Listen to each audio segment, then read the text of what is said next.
Ever wondered how to redirect your orders to ship from a completely different part of the world? The first step in correctly changing your fulfillment country is to access your platform's main settings, usually found under a Settings, Account, or Admin menu.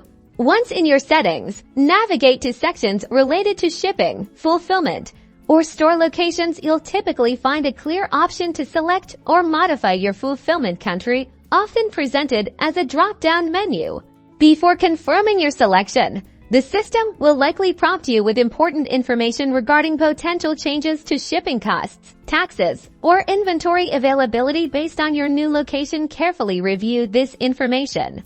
It's crucial to understand that changing your fulfillment country can directly impact shipping rates, customs duties, and regional product availability, so consider the financial and logistical implications for your customers. After reviewing, confirm your selection, and your new fulfillment country will be updated, directing future orders to ship from this specified region, optimizing for regional efficiency and customer satisfaction.